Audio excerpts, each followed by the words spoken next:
Todopoderoso mandó a su hijo Regino a compartir la palabra de nuestro Dios Padre. A ver, vamos a hacer una oración por él. Oh bendito Dios Todopoderoso, aquí está tu hijo, el que tú elegiste, Señor. Úngelo grandemente, manda tu Espíritu Santo a que se derrame sobre de él, Señor. Que seas tú a través de él, Señor. Y que donde quiera que vaya él a misionar, a hablar de tu palabra, Señor, ábrele las puertas, ábrele camino y bendícelo a él con ti, su familia, Señor. Bendícelo donde quiera que vaya, Señor. Manda tu Espíritu Santo, que caigan esos ríos de agua viva, Señor. Todo te lo pedimos en el nombre del Padre, del Hijo y del Espíritu Santo. Amén. Pueden sentarse. ¿Cómo está el pueblo de Dios? Amén. Qué bueno que están bendecidos, ¿verdad? Es una alegría venir para acá y mirar, ¿verdad? Este coro que cómo nos anima, ¿cierto o no? Vamos a darle un aplauso al Señor por el coro, por favor. Porque están haciendo su trabajo y también vienen a presentarse al Señor también ellos sus peticiones. Amén. Entonces somos todos juntos el cuerpo de Cristo. Y ellos hacen su parte. El que da la bienvenida ya también. Un aplauso al Señor para el hermano que está allá. Porque yo le aseguro que hace unos años no tenía esa cara de naranja dulce, sino tenía una cara de limón partido aquel hermano, ¿verdad? Pero el Señor va puliendo, ¿amén? Miren, me da mucho gusto estar aquí nuevamente con ustedes. El Señor me ha regalado un tema maravilloso que le he titulado Cuando el Señor tiene el control. ¿Cómo se llama? Cuando el Señor tiene el control. Y es que si al Señor le dejamos que maneje nuestra vida, a lo mejor no chocamos, ¿verdad? Cuando estaba poniendo yo este tema en conjunto, estaba yo pensando de que hace muchos años en una sola semana choqué 2 veces yo. Y me chocaron fuertemente, se destrozaron los 2 carros. Pero ya cuando me chocaron la segunda vez ya no quería manejar yo, porque decía yo, el otro carro también lo voy a chocar. Y quedé bien traumado, quedé bien nervioso, hasta que poco a poco pues tuve que otra vez para ir al trabajo. Pero si el Señor llevara el volante de nuestra vida, eso no pasara, ¿verdad? Eso no pasara. Él llegara a los stops y mirara para un lado, para otro y para todos lados y tranquilito, sereno, moreno, ¿verdad? ¿Cuántas veces yo he visto, inclusive yo mismo hice eso, que llegaba a un lugar donde se cruzaba el tren y llegaba y hacía el stop y miraba que no venía nadie, pero en cuanto se ponía la lucecita roja de la cosa que va a pagar, arrancaba el carro para pasar primero yo. Y me dejaron pensar, ¿qué tal que el carro me falla ya a medio camino, ¿verdad? ¿Qué tal por andar acelerado, por andar haciendo cosas así? Puede uno quedar allí, el carro puede quedar allí, o puede uno quedar sin carro, o hasta la vida, quizás. Entonces arriesga uno, ¿por qué? Porque siempre uno intenta, como se dice, tomar shortcut, cortar tajo, ¿verdad? Para llegar más pronto. Y eso no es lo que nos conviene. Dice la palabra de Dios en Jeremías 29:11, dice, yo sé los planes que tengo para ti, son planes para bien y no para mal. O sea, cuando el Señor tiene el control de nuestra vida, todo va para bien. Todo va para bien. Cuando una persona le entrega su vida al Señor, aprende a confiar en el Señor, espera en el Señor, se mantiene en oración y se mantiene con los ojos abiertos a mirar las señales que el Señor está mandando. Y de repente llega el milagro, llega la bendición y la está agarrando, la está obteniendo, porque esa persona confía en el Señor, se mantiene en comunicación con el Señor y está esperando nomás que el Señor llegue. Cuando llegan los problemas, cuando hay una crisis económica, cuando hay una situación difícil en el matrimonio, en la familia, la persona que confía en el Señor, que le cede al Señor su vida y dice, es que yo no sé qué hacer, Señor, pero tú toma el control de mi familia, toma el control de mi vida, toma el control de mis finanzas, toma el control de esto. Mira que ya no me ajusta para la renta, mira que llegó una enfermedad en la familia, mira que esto, que aquello, Señor, yo no puedo hacer nada, te cedo a ti el control. Y se mantiene uno orando y se mantiene uno en la expectativa de lo que el Señor va a hacer. Porque cuando una persona hace eso, le pasa el control al Señor, algo grande acontece todo el tiempo. Algo grande acontece todo el tiempo. Hace muchos años, creo que hace mucho tiempo, aquí les dije este testimonio de mi esposa, nos íbamos a ir a vivir a México y ya nos habíamos cansado de Estados Unidos. Dijimos, ya vámonos para México, ya vamos. Y tú te vas en septiembre, le dije, yo voy en diciembre. Tú te adelantas poquito y yo me voy en diciembre. Y le sacamos los permisos de los carros y todo, pero en el proceso, mi esposa comenzó a atenderse del doctor de un tobillo que no podía casi caminar. Batallaba para caminar. Y comenzó a atenderse. Y en una ocasión me levanté para ir al trabajo y me dijo, ¿sabes qué? Soñé algo. Soñé que una voz, y me dijo que Dios, me dijo ella, me habló y me dijo, atiéndete el estómago. Y yo como buen cristiano no le creí, ¿verdad? Yo le dije, ay sí, Diosito te va a estar hablando a ti, ¿verdad? Piensa uno a la ligera, ¿verdad? Y no hace caso. Y yo dije, oh, pues qué bueno, a lo mejor Dios quiere que te revises, pero me fui para el trabajo así. Ya teníamos todo planeado para irnos. Ya teníamos hasta allá donde nos íbamos a integrar y todo para servirle al Señor y todo. De repente al tercer día vuelve a decirme mi esposa lo mismo. Oí una voz en un sueño. Era la voz de Dios que me decía, revísate el estómago y no el pie. Entonces, ¿sabes? Como que algo cliqueó en mí.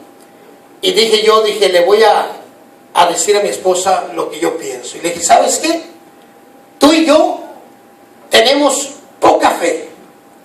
Quizás menos que un granito de mostaza, como dice la palabra de Dios. Y quizás nos falta un poco de fe. Pero lo que sí no nos falta es la confianza en Dios. Sabemos que Él es el Dios que todo lo puede. Sabemos que Él puede levantar muertos, que puede hacer obras inimpensables. Entonces vamos a hacer una cosa, le dije. Le voy a pedir una prueba al Señor. El Señor no se va a enojar.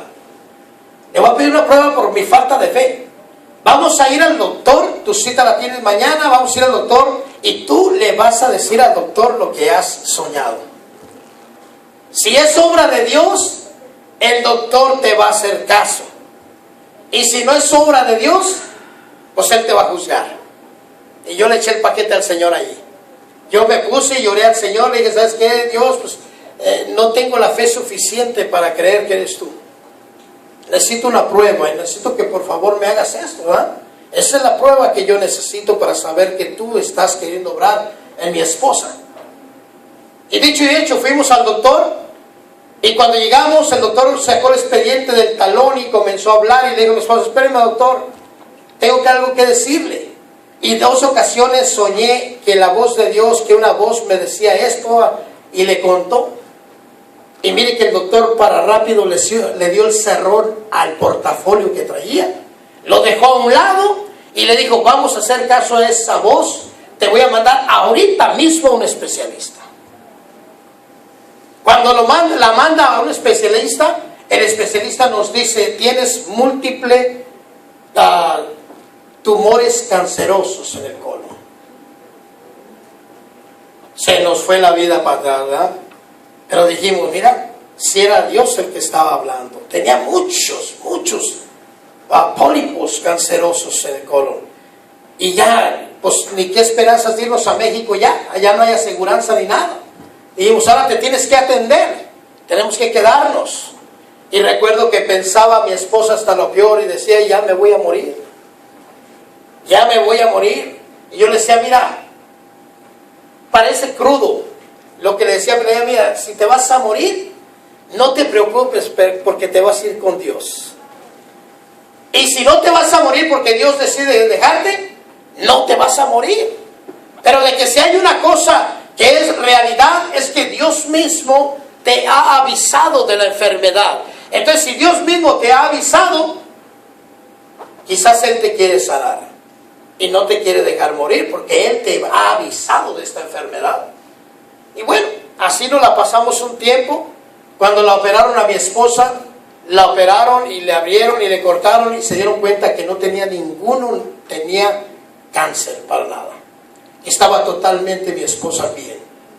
De eso ya hace como unos 15 años y mi esposa está vivita y coleando y vive igual que yo. O sea que cuando le rindes tu vida a Dios y cuando aprendes a confiar en Dios y decir, Señor, yo ya no puedo más de aquí, hice lo que yo puedo, pero de aquí yo ya no puedo más, y esperas en el milagro de Dios, esperas en la mano de Dios, te mantienes en oración y en expectativa de qué Dios está haciendo. Dios está trabajando. Dios está trabajando. Cuando tú tienes un problema matrimonial, familiar o una enfermedad en la familia y se la empiezas a entregar a Dios, pero comienzas a aprender a dejársela a Dios y a decir, mira, yo ya no puedo hacer nada, pero voy a mantenerme orando y voy a mantenerme a la expectativa mirando lo que tú estás haciendo. Y de repente comenzamos a mirar lo que Dios está obrando en esas personas, porque Dios comienza a obrar de adentro para afuera. O sea que ya cuando miramos nosotros la bendición de Dios o el milagro, es porque Dios ya trabajó atrás para eso. Se nos acaba la economía. Yo hace muchos años, cuando comenzó la crisis económica aquí en Estados Unidos, recuerdo que dejé mi trabajo, y cuando yo dejé mi trabajo me cambié, vivía en Hemet, y me cambié de trabajar en Hemet a un trabajo hasta acá, hasta Rialto, de lo mismo. Y yo decía, ¿qué he hecho? Ahora viajo 1 hora y 20 minutos para ir a mi trabajo y hago lo mismo que hacía aquí en 10 minutos. Y allá tenía señoría, tenía 18 años y acá estoy comenzando. ¿Y qué hice? Es una barbaridad, y comencé a arrepentirme de ese cambio. Pero al lapso de los días me di cuenta que la fábrica donde yo trabajaba allá comenzó a irse para abajo y trabajaban 1 semana al mes. Y yo acá donde estaba trabajaba completamente. Y llegó la crisis económica y todos mis compañeros de trabajo allá no sabían de dónde sacar dinero, y acá donde yo estaba teníamos trabajo suficiente para los que estábamos. Yo no tuve crisis económica. Y allí me comencé a mirar que la mano de Dios ahí está. Que la bendición de Dios ahí está cuando aprende uno a confiar en Él, cuando aprende uno a dejarle sus necesidades a Él, a entregarle nuestras vidas y nuestro corazón a Él. Él hace el milagro. Él nos manda las bendiciones y nosotros somos capaces de ser receptores de esas bendiciones. Cuando Dios tiene el control, nosotros podemos estar tranquilos a pesar de las tormentas de la vida. Cuando Dios tiene el control de nuestra vida, nosotros parece que nada nos mueve. Por dentro, como dice San Pablo, estamos llorando, por dentro estamos sufriendo, pero no se refleja. ¿Por qué? Porque tenemos la confianza de que Dios va a llegar en el momento preciso. Dice la palabra de Dios en 1 Corintios 10:13. Dice, ustedes no han sufrido cosas difíciles alguna, pero en el momento de la tribulación, en el momento de la tentación, del problema, de la tribulación, el Señor les dará la ayuda para salir de ella, dice la palabra de Dios. Y es verdad. Cuando sentimos la soga al cuello es cuando la mano de Dios está más cerca. Cuando comienza la enfermedad o el problema grave en la familia o lo que podamos tener, es cuando más cerca está la mano de Dios. Es cuando más cerca lo podemos experimentar. ¿Se acuerdan que le dijo a Pablo? Que le dijo, ¿para qué quieres que te quite ese aguijón? ¿Te basta qué le dijo? Te basta mi gracia. ¿Por qué? Porque a través del aguijón es de la forma que uno vuelve a Él. Cuando uno comienza a tener dificultades, es cuando clamamos. Mire, hace unos añitos, hace como 2 años, íbamos a un congreso a Michoacán. Y cuando íbamos en el avión de aquí de Tijuana para Guadalajara, sacó una señora al otro lado con nosotros. Éramos 3, 2 de Los Ángeles y yo. Íbamos los 3 y enfrente de nosotros así, una señora sacó el rosario, una señora de edad. Y uno de nosotros le dijo, señora, ¿podemos rezar el rosario junto con usted? Digo, claro que sí. Y subió la voz ella para que nosotros la rezáramos.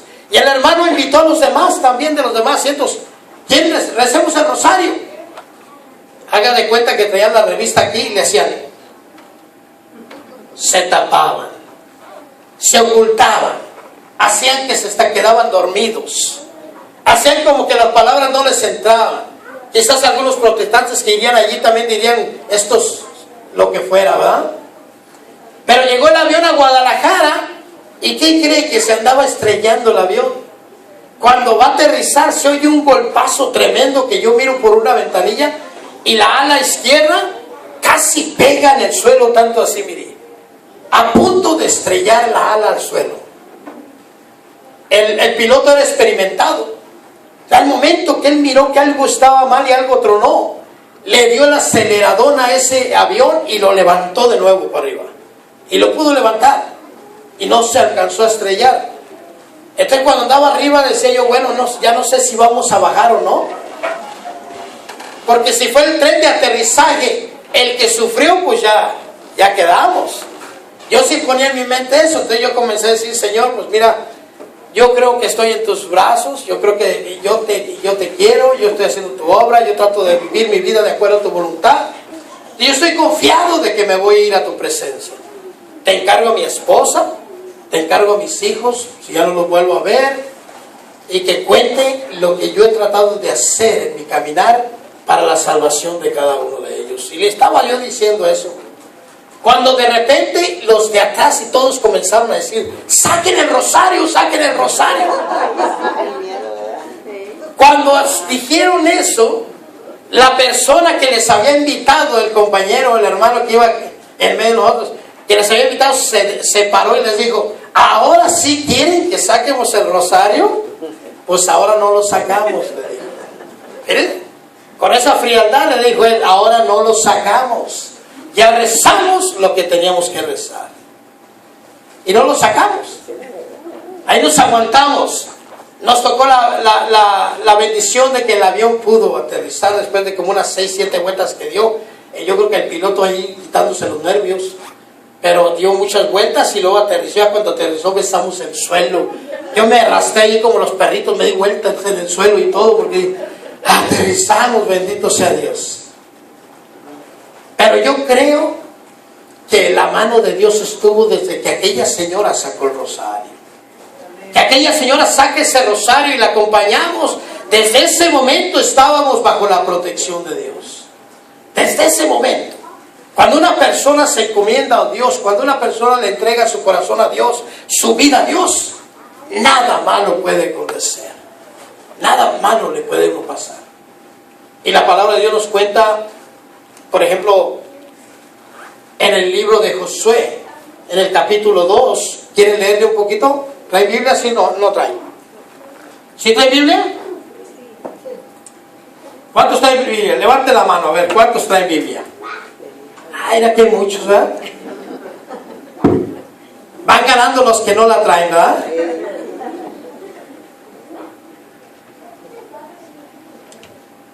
Yo le voy a pedir a la hermana coordinadora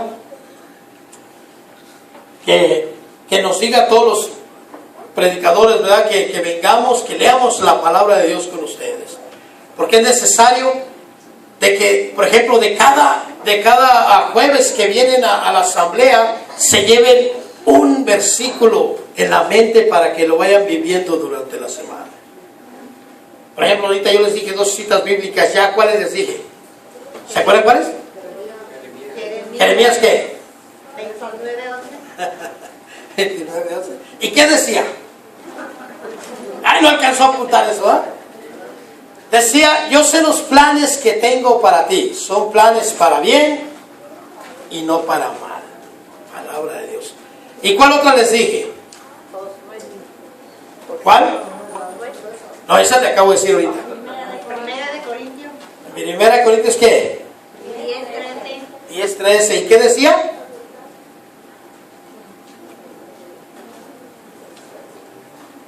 Que en el momento de la tribulación, que en el momento del problema, Él nos ayudará a salir de ese problema. El Señor llegará en ese preciso momento. Lo que significa, ¿se acuerdan que les dije lo que significa que cuando sentimos la soga al cuello? Es porque Dios está más cerca.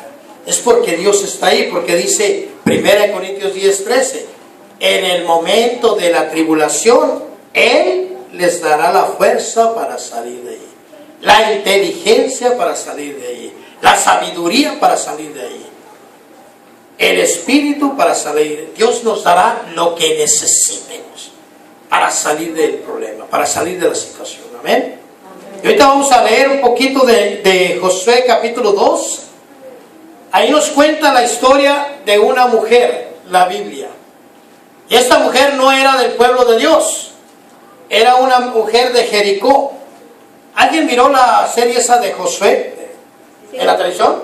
Sí. Ah, pues ahorita se van a acordar entonces. Era Rahab. Ah, Rahab. Esta mujer era de Jericó, no era del pueblo de Dios.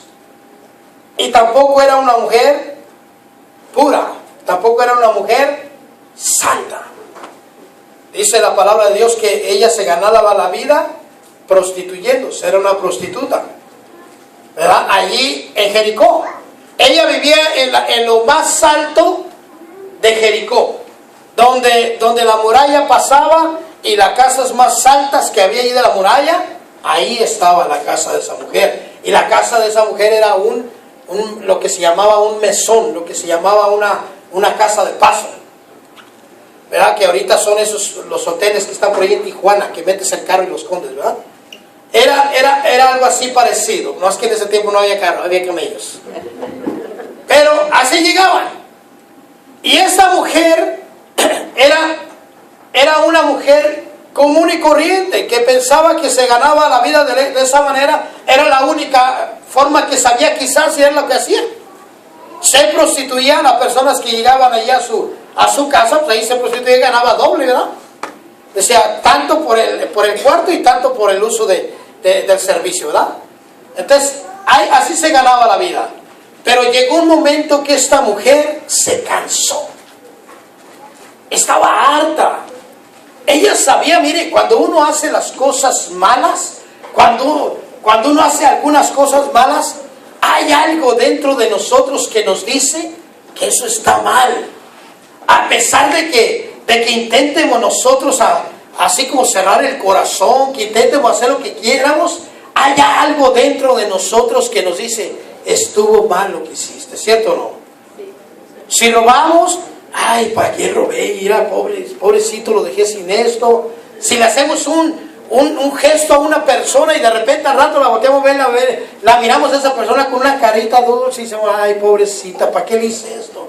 Hay algo dentro de nosotros que nos avisa y nos dice, lo que estás haciendo está mal. Cuando hacemos droga, cuando hacemos alcoholismo, hay personas que son alcoholizadas, son alcohólicos y están cansados de eso, pero no hayan cómo salir de ese problema. Igual los drogadictos, igual esta prostituta, estaba cansada de esa vida que llevaba, sabía que no era la vida más alta de su pueblo Jericó, sabía que era de lo más bajo, sabía que nadie la respetaba, estaba cansada de esa vida. Igual que nosotros podemos estar cansados de tener tantos problemas en nuestro matrimonio o en nuestra familia, cansados de que nuestros hijos son desobedientes, de que nuestros hijos andan por mal camino y decimos, pues yo traté de hacer lo mejor, pero mira, conozco una mujer que de chica la violaron a ella, en toda su vida llevó una vida bien pesada, se casó con un compañero de trabajo mío, el compañero la golpeaba, la trataba mal, después la dejó, la abandonó con sus dos hijas, a sus dos hijas cuando estaban chiquitas se juntó con otro hombre, ese hombre las violaba, se juntó con otro, la violaba, de tantas cosas que le han pasado a esa mujer. Esas dos hijas que tiene, acabo de hablar con ella hace una semana, esas dos hijas que tiene ella, ya tiene casi justa el equipo de fútbol. Casi tiene 12, de verdad, tiene como 11, como 10, 11 por ahí. Ya hasta le dije, no, pues uno más y ponemos el equipo. Y cada hijo es de diferente papá. Las hijas, ella, sí me tienes una cadena. Esta mujer comenzó de chica siendo violada y maltratada y todo eso por su marido y todo. Y eso ha acarreado con sus hijas también. Y esta mujer se cansa. Y dice, estoy cansada de esta vida. Estoy cansada que no veo ni salida, ni siquiera en una de mis hijas para poder yo sentir, bueno, yo paso problemas, pero por lo menos mis hijas están bien, están peor que yo, dice. Y yo lo único que le digo, mira, es que tienes que acercarte a Dios, acércate a Dios, entrega tu vida a Dios y Dios va a ir enderezando cada parte de tu vida. Él lo va a hacer porque Él lo promete. Pero tienes que acercarte a Dios, tienes que rendirte a Él, tienes que decir, ya no puedo más, aquí estoy, haz lo que quieras. Y Él lo va a hacer. Esta mujer Rahab así estaba ella. Estaba cansada. Y creía ya, aquí dice la palabra de Dios, que creía ya en el Dios vivo, en el Dios de nosotros, en el Dios de Israel, en el Dios que creó todas las cosas. Ella creía en Él. ¿Por qué creía? Los espías apenas iban a llegar ahí, apenas llegan. Ella ya creía. ¿Por qué ella creía? Porque en ese tiempo ya había muchos, acuérdense, su casa era una casa de paso, ¿verdad? Llegaban muchos extranjeros y llegaba mucha gente de un país y de otro país y de un pueblo y de otro pueblo, y esa gente contaba las maravillas que Dios hacía en el pueblo de Israel. A ella le contaron cuando Dios sacó al pueblo de Egipto. Y cuando abrió Dios el mar y salvó a su pueblo y se tragó a los egipcios. Y a ella le contaron cuando Dios sacó agua de la roca para darles agua de beber a ese pueblo. Y a ella le contaron cuando Dios mandó el maná del cielo, cuando cayó alimento del cielo para su pueblo. Cómo Dios protegía a ese pueblo. A ella le contaron que no había ninguna nación, que no había ningún pueblo, ninguna nación que pudiera contra ese pueblo, porque el Dios que tenían era el poderoso. Entonces, de su cansancio, ella decidió entregar su corazón a ese Dios desconocido, porque ella no lo conocía. A un Dios desconocido de un pueblo que venía para apoderarse de lo que ellos tenían. A un Dios desconocido de un pueblo que venía a apoderarse de su casa, de ella y de todo lo que tenía. Pero a ese Dios se entregó su vida, porque ella sabía que era el Dios de la libertad, el Dios del amor, el Dios de la libertad. Y ella necesitaba ser libre, necesitaba liberarse de esas ataduras, necesitaba liberarse de ese sentimiento, necesitaba liberarse de esa vida que llevaba de prostitución. Ella había escuchado todo. Y por eso dice la palabra de Dios que cuando llegan 2 espías a ella, ahí a su casa, ella lo recibe. Esta mujer, Rahab, inclusive, tenía mucho más fe que muchos israelitas. Tenía ella mucho más fe que los israelitas que fueron la primera vez, que eran 12, ¿se acuerdan? Que mandó Moisés a 12 espías. Esta mujer tenía mucho más fe que 10 de esos 12 que no creyeron en la promesa de Dios. Ella creía en la promesa de Dios. Ella creía que era el Dios verdadero y que ese Dios le iba a ayudar. Y cuando recibe a sus hombres, dice la palabra de Dios, vamos a leer unas partecitas para que se vaya grabando. Y yo me voy a poner lentes, mi hermano, nomás para enseñarle a mi hermana dónde se pone y para decirle a mi hermana que también voy a poner, no porque los ocupe yo, mi hermana, ¿ok? Dice la palabra de Dios: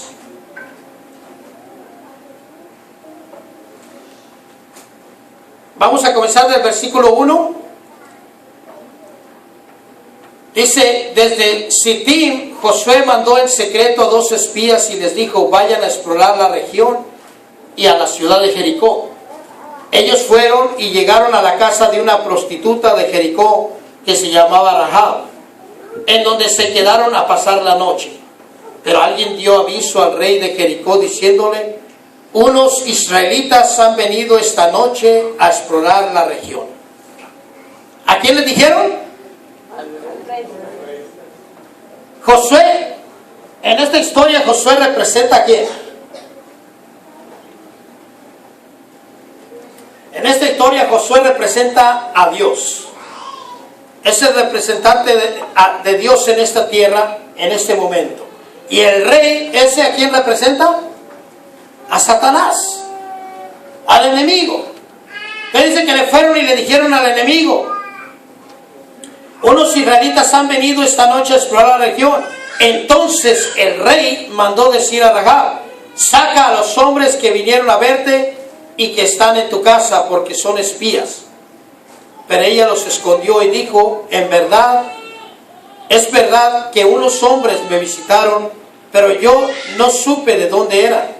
Se fueron al caer la noche, porque a esa hora se cierra la puerta de la ciudad, y no sé a dónde se fueron, pero si ustedes salen enseguida a perseguirlos, los podrán alcanzar. Versículo 6 dice: en realidad ella los había hecho subir a la azotea y estaban allí escondidos entre unos manojos de lino puestos a secar. Palabra de Dios. Ella sabía que eran del pueblo de Israel, pueblo de donde ella no pertenecía, pero ella creía en ese Dios, y ella sabía que ese pueblo contaba con el favor del Dios verdadero. ¿Usted sabe que usted cuenta con el favor de Dios verdadero, sí o no? Amén. Levante el dedo gordo del pie derecho si lo cree. Levante los juanetes. Ella sabía, y por eso toma la decisión de echarse esa bronca, ese problemón encima. Ella, en lugar de despedirlos, ella en lugar de cerrarle la puerta y decir: no pueden entrar aquí porque son mis enemigos, les abre la puerta y aparte los esconde para que nada les vaya a pasar. Porque sabe ella que está haciendo ¿qué? Una buena obra a Dios. Dice la palabra de Dios, dice que los que se entregan a Él, ¿qué? No sufrirán nada. Que los que se entregan a Él tendrán su recompensa aquí en la tierra al 100 por 1, ¿cierto o no? Dice la palabra de Dios que todos recibirán mucho más aquí en la tierra, dice, y allá la vida eterna. O sea, tiene las promesas Dios. Y esta mujer sabe de todo eso, y esta mujer decide enfrentar al chamuco, enfrentar al demonio, enfrentar al enemigo, enfrentar a ese rey, a su Dios, a todo lo que ella tenía en ese tiempo. ¿Qué valor de esta mujer? ¿Qué valor de esta mujer? Porque yo vine a mi casa y le cierro la puerta. Le digo: vete allá al vecino. ¿Qué valor tenía esta mujer? Dice: en realidad ella los había hecho subir a la azotea y estaban allí escondidos entre los manojos de lino puestos a secar. Vamos a brincarnos al versículo 12. Por eso, ya cuando ella los iba a dejar ir, que se iban a ir, les dijo: por eso yo les pido que me juren aquí mismo por el Señor que van a tratar bien a mi familia de la misma manera que yo los he tratado bien a ustedes. Denme una prueba de su sinceridad y perdonen la vida a mi padre, a mi madre, a mis hermanos y hermanas y a todos lo que es de ellos. Sálvenos de la muerte. Ellos le contestaron: con nuestra propia vida respondemos de la vida de ustedes, con tal de que tú no digas nada de este asunto. Cuando el Señor nos haya dado esta tierra, nosotros te trataremos bien y con lealtad. Palabra de Dios. Esta mujer tiene una petición para el Dios vivo. Ella tiene un problemón grande. Ella quiere cambiar de vida. Ella quiere ser diferente. Pero no es egoísta y no nomás piensa en ella, sino que piensa en su papá, en su mamá, en sus hermanos, en toda su familia. Y comienza a decirles que no les hagan daño a ellos, que los traten bien como ella los ha tratado, y le prometieron eso a ella. Y es lo que nosotros nos promete. Esto es un símbolo del amor del Dios que nosotros tenemos. Es un símbolo del amor que Cristo tiene hacia cada uno de nosotros. Así, cuando nosotros venimos a Cristo y le decimos: Cristo, mira, tengo tantos problemas, ahorita mis hijos no saben qué hacer, andan descarriados, tienen su familia, pero están batallando mucho, tienen gran necesidad económica, tienen gran necesidad de guiarse bien como pareja con su esposa, lo que tú puedas tener como necesidad en tu familia, en tu casa. Tenemos que hacer lo mismo que esta mujer, venir a los pies de Cristo y decirle: Señor, yo te entrego a mi familia, yo te la entrego. Y esta mujer se quedó con plena confianza de que ellos iban a cumplir lo que le prometieron. Miraron la historia, ¿verdad? Dijeron algunos ahí en la televisión. Y ahí yo creo que salió ella, yo no miré mucho, pero yo creo que salió ella, y yo creo que salió allí cómo ella defendía su fe a pesar de lo que se le venía. Porque no es fácil. Siempre creo que la mayoría de nosotros en nuestro barrio tenemos uno que otro chismosito por allí. Y si algo entra a tu casa, ya está por Facebook, se supo por todo el mundo. Ya alguien se dio cuenta. ¿Y cómo se dieron cuenta? ¿Quién dijo esto? Pues nadie se da cuenta. El vecino, la vecina, alguien que iba pasando por ahí puso el celular. Estamos en la época del celular. Puso el celular y ahí saliste que estabas haciendo algo que no debía. Ella estaba escondiendo a unos enemigos, a unos que todo el pueblo quería matar. Sin embargo, ella se echó ese paquete encima y dijo: Dios me libre, pero yo voy a hacer lo que es correcto. Estoy cansada de esta vida. Estoy cansado de tener tantos problemas. Estoy cansado. Y cuando uno se cansa, es el momento de la oración, hermano, hermana. Dice Eclesiastés 35 que cuando una oración de un corazón destrozado, esa persona comienza a orar, a pedirle a Dios, a llorarle a Dios, que esa oración sube, dice la palabra de Dios, sube como un perfume agradable a Dios, y que no descansa, que sube y que atraviesa las nubes, y que llega hasta el Altísimo, y que cuando llega al Altísimo, Él no tarda en atenderla. No tarda el Señor. Porque recuerde que no son las palabras de nosotros las que suben al cielo. Porque Dios no mide las palabras, es la intención del corazón. Cuando uno le clama a Dios con una gran necesidad, cuando uno le clama a Dios con un corazón destrozado, que realmente siente uno esa necesidad, esa oración llega hasta el corazón de Cristo. Esa oración no la detiene nadie. Porque esa oración es lo que Dios huele, dice Eclesiastés 35, que sube como incienso agradable a Dios. Yo me imagino como un humito que emana las palabras que uno echa, las lágrimas del corazón, la sangre del corazón. Emana como algo especial que el Señor lo huele y dice: este corazón sí me es grato. Y dice: no tarda en atenderlo. Y eso pasa. Ustedes miraron la historia allí, y cuando el pueblo de Israel obtuvo Jericó, ¿sí miraron o no? Sí. ¿Sí? Vamos a brincarnos al capítulo 6, versículo 22. Allí mismo ese libro.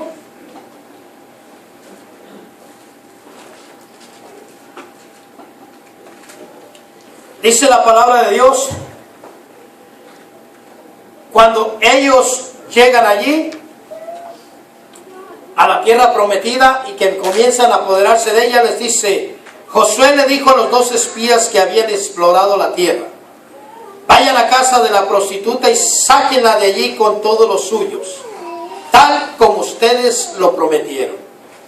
Ellos entraron y sacaron a Rahab, a su padre, a su madre, a sus hermanos y a todos. Escuche bien esto. ¿Qué había pedido ella? ¿Bienestar para quién? Para su familia. Para papá, para mamá, ¿qué más? Sus hermanos. Sus hermanos. Sus hermanitas. Ahora vamos a mirar si Dios cumplió esa promesa, o como dice la palabra de Dios, que Dios da mucho más de lo que le pidemos. Dice: ellos entraron y sacaron a Rahab, a su padre, a su madre, a sus hermanos y a todos sus parientes. Hasta los tíos entraron ahí. Hasta el tío chismoso, hasta la tía chismosa, hasta aquel primo que le caía gordo entró. ¿Por qué? Porque Rahab había sido grata a los ojos de Dios. El pueblo no nomás fue por el papá ni por los hermanos, sino que fue por todos los parientes y los llevaron a un lugar seguro, fuera del campamento de Israel. Luego los israelitas quemaron la ciudad y todo lo que había en ella. Palabra de Dios. Cuando usted le pide algo a Dios, espere lo que pide, pero Dios le va a pedir, le va a dar más de lo que está pidiendo. Y eso es obvio, diario lo miramos. ¿Recuerdan aquel paralítico que estaba en la piscina de Betsaida? ¿Sí se acuerdan de esa historia o no? Sí. ¿Sí? Ese paralítico dice que estaba allí tirado y que en esa piscina había 5 pórticos y que allí se movía el agua y ¿qué dice? Que cada vez que descendía el ángel de Dios, ¿ah? ¿Se qué? Se agitaba el agua y luego ¿qué? El primero que se aventara el clavado quedaba sano. El primero que tentaba el agua quedaba sano. O sea que estaba difícil. Porque haga de cuenta, todos aquí, mire ustedes y yo venimos aquí a la agrupación, no porque somos santos, sino porque somos los peores de aquí del pueblo. De como somos los del pueblo, los peores del pueblo, pues necesitamos de Dios, ¿verdad? Para que vaya puliéndolos, nos vaya sanando, nos vaya purificando. Imaginen que ustedes que todos estamos enfermos y la piscina está ahí en medio. Y ya se movió el agua. Y nomás el primero que se aviente va a sanar. Entonces los demás ya para qué se avientan, ¿verdad? No, papá, es más, el que sanó ya quedó muerto ahí para pachurrón, hombre. O sea que es difícil, era dificilísimo sanar. Y era un lugar igualmente que este que estamos hablando ahorita, era un lugar pagano, era un lugar donde estaban todas las enfermedades, donde estaba todo lo malo, los leprosos, todo lo malo. Podemos decir aquí en nuestra zona que era un lugar donde están los homeless. Era un lugar que no, los que tenían casa, los que tenían bienestar, los que estaban bien, no querían ir para allá para nada, porque quizás hasta apestaban. ¿Usted ha ido allí donde están los hombres? ¿Verdad? Y comienza a caminar por ahí como que apesta. Ese lugar era así. Aparte de eso, el movimiento de las aguas, la palabra de Dios dice, bajaba el ángel del Señor, pero la historia cuenta que ese ángel se lo atribuían a diferentes señores. De acuerdo al Señor que estaba allí, al Dios que él creía, era el Dios que venía y movía el agua.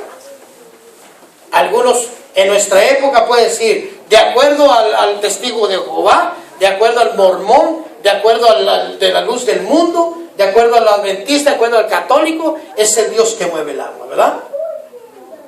Al Buda, al quién sabe qué, de acuerdo a ese Dios. En ese tiempo era así. Pero dice la palabra de Dios que llega Jesucristo. ¿Y qué es lo que hace Jesucristo? ¿Recuerdan la historia o no? ¿Qué es lo que hace? Comienza a platicar con la gente allí. Porque dice la historia, al darse Jesús cuenta que ese hombre tenía ya tiempo allí, significa que Jesucristo estaba dialogando, platicando. Y llega con ese hombre y no le dice, levántate, queda sano. Comenzó a platicar con él. ¿Qué te pasa, hombre? ¿Por qué estás tirado allí? ¿Qué tienes? ¿Cuál es tu enfermedad? ¿Cómo le llegaría a usted diciéndole a un enfermo, verdad? ¿Cuál es tu enfermedad? ¿Qué te agobia? ¿Qué tienes? ¿Qué problema tienes? ¿Te puedo ayudar? Y cuando Jesús le dice eso, ese hombre le dice, pues mira, pues estoy paralítico y no me puedo mover para nada, nomás las manos muevo. Pero cada vez que se mueve el charco no tengo a nadie que me aviente ese charco, pues ¿cómo me voy a sanar? ¿Cuándo voy a llegar si no me puedo mover? En las palabras de ese paralítico venía frustración. Venía una frustración tremenda, un cansancio de una vida que llevaba. Ya no quería vivir así, igual que esta mujer Rahab. Ya no quería vivir, estaba cansado, estaba frustrado. Decía, ya no vale esta vida. Eso Eso es lo que contó. Eso es lo que midió Jesucristo. Eso es lo que entró en el corazón de Dios. La frustración de ese hombre, el dolor de ese hombre, lo que estaba sufriendo, el llanto del corazón, el sangrado de ese corazón de ese hombre, fue lo que movió el corazón de Cristo. Y le dijo, no necesitas aventarte al charco. Agarra tu camilla y levántate, que ya estás sano. Y eso nos puede decir a nosotros hoy en este día, hermano. Hoy nos puede decir lo mismo. Si pedimos por nuestro papá, por alguien que está enfermo en la casa, por cualquier necesidad que tengamos, si confiamos en Él, si le pedimos y nos vamos a la casa creyendo que Él lo va a hacer, que nos escucha porque somos de su pueblo, somos hijos de Él, herederos de sus promesas, le aseguro que va a hacerse realidad la palabra de Jesucristo en San Juan capítulo 11 versículo 40, cuando está con María y con Marta y les dice, no te digo que si crees verás la gloria de Dios. Amén. Y eso nos dice a cada uno de nosotros, si creemos veremos la gloria de Dios. Amén. Amén. Cierra tus ojos y vamos a entrar en oración. Y vamos a despertar al del coro porque ya está.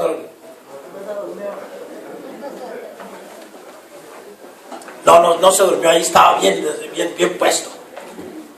Yo te voy a pedir que cierres tus ojos y comiences a no decirle, a no pedirle nada a Cristo, que comiences solamente a apaciguar tu corazón. Comienza a respirar hondo, a respirar, a comenzar a respirar tranquilo. Y conforme apaciguas tu corazón, ve poniendo la imagen de Cristo ahí frente a ti. Ve poniendo la imagen del Señor. Mientras que se prepara el coro, déjame decirte que a esa mujer le pidieron una señal para que supieran que todavía estaba allí en esa casa. Y le dijeron, cuelga este listón rojo de la ventana. Y al mirarlo sabemos que esta es la casa que tenemos que salvar. Y ese listón representa, simboliza la sangre de nuestro Señor Jesucristo. Que donde quiera que se derrama la sangre de Jesucristo entra la salvación. Que donde quiera que se derrama la sangre de Jesucristo, entra la bendición. Que donde quiera que se derrama la sangre de Cristo, no entra el enemigo. Sino que solamente entra la salvación de Cristo. Cierra tus ojos y te voy a pedir que comiences a encontrar allí en tu corazón tu necesidad. Que comiences a traer a tu mente cuál es tu necesidad en tu vida. ¿Qué realmente necesitas? ¿Qué realmente hay dentro de ti que te agobia, que te quita el sueño,